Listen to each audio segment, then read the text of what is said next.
So there's one thing that I really didn't like about the 2015 BMW M3 sedan, and it's not the 7-speed double clutch automatic transmission. It's not the 425 horsepower with 406 pounds of torque.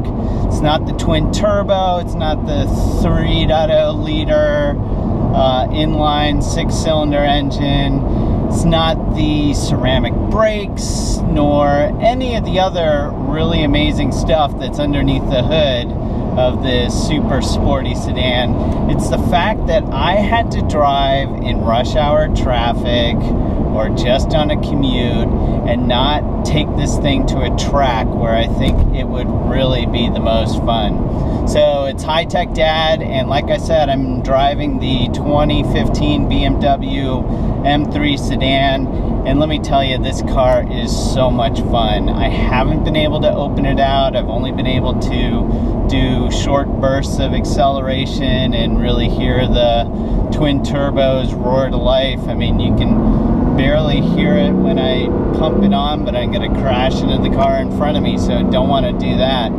But I'm going to walk through some of the things that I like about this car, and hopefully let you guys get sort of an insight into what makes this car so much fun.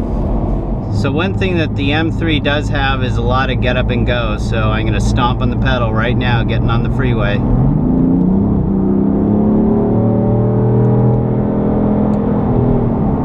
And you can see how quick it responds.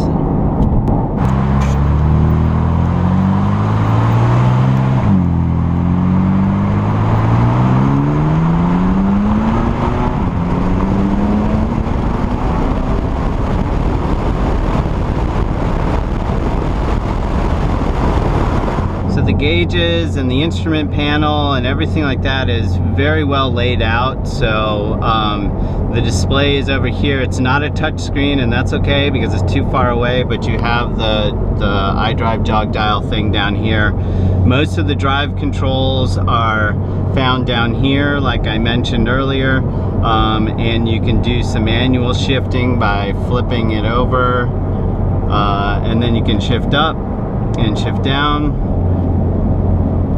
and you can shift back to drive just by sliding it over. The BMW M3 is pretty nondescript if you just were looking at it on the road, but there are some telltale signs on there if you get up at close and personal with it. You can see this sculpted air intake, outtake here, and it's got the M3 branding. Also, you can get the optional ceramic brakes here, and you can see it's got the branding as well. Another thing that's pretty new to this year on the M3 is the carbon fiber plastic roof. I don't know if you can see this, but it's got an interesting pattern on the top, and that has actually eliminated about 150 pounds of the total vehicle weight. The front grille is also pretty sculpted and aggressive. You can also see the M3 branding there. These are high performance tires, very low slung. They grip really well, and you can see the 4 exhaust pipes in the back here, as well as the rear M3 branding. Obviously the M3 is all about the engine, so let's pop open the hood. So what's kind of nice here is you actually don't have to deal with a latch on the inside. You can just simply pop this once and pop it again, and then simply walk over to the hood and open it right up. You don't have to search for the latch.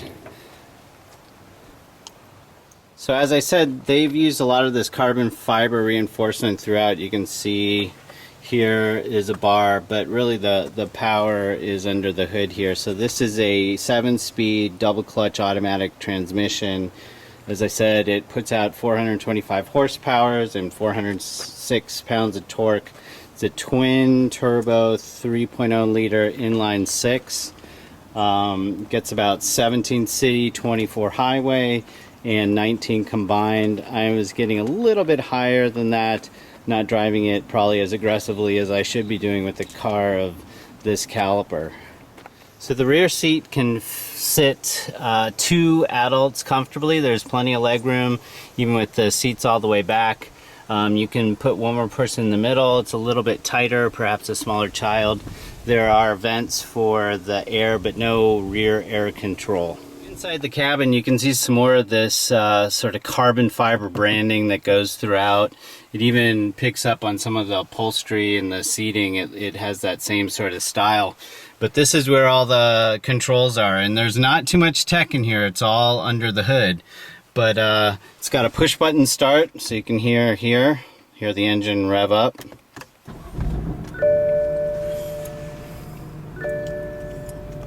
And it's giving me a warning here that some of the components and fluids are hot, so I need to make sure that I let it cool down before opening up the hood again. So you can see, pretty simple instrument cluster, but really the power is in this little area right here. So you can do it manual with shifters, even though it's a 7-speed automatic. You can do normal automatic, and then you have some other controls here.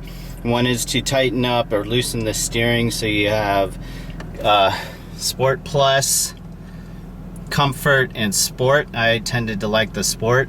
And then for the engine itself, when you're in automatic, you can press this button and it goes to Sport, Sport Plus, or Efficient.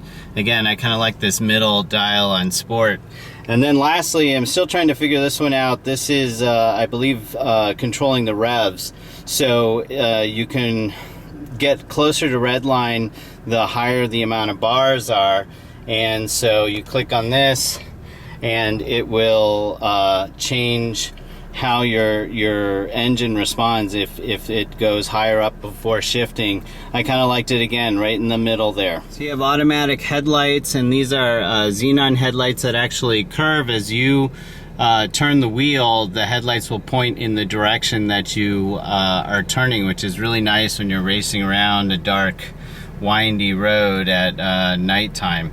As you can see, my average gas mileage is about 23 miles to the gallon. That was a lot of highway driving, but some city driving, some hard acceleration. And then in the middle here, you can see there are dual climate controls, no rear control, as I said, but you do have dual climate controls. You have heated seats, very easy to use. You've got your CD player, you've got your multimedia entertainment. It uses this iDrive controller here. You can actually write on this controller. You can see some of my reviews where I show that, but there are a lot of different options that you can do. Multimedia, radio. This did not come with satellite radio, but it does have HD radio, navigation, and some other connected apps. It's got cruise control, and the controls are right on the steering wheel, right near the paddle shifter. You've got voice command, which actually works quite well and can handle a bunch of different commands. You have your answer and hang up button, volume controls, which I actually wish would be on this side, because if you can control it here, you could also reach over here to do the volume. But if you have one hand that's occupied, it's kind of easier to have it on this side.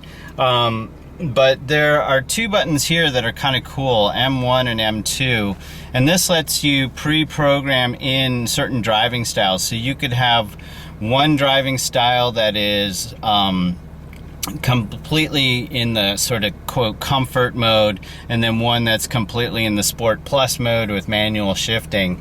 And then you can set that all in the settings here.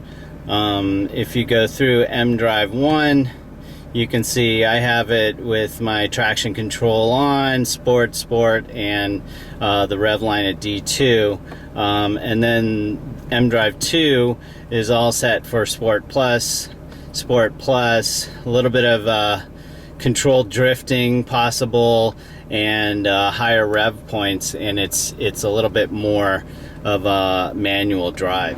So here at the AutoNation BMW of Mountain View dealership, they can't keep the M3s on the lot. They're extremely popular, and they just sold one today.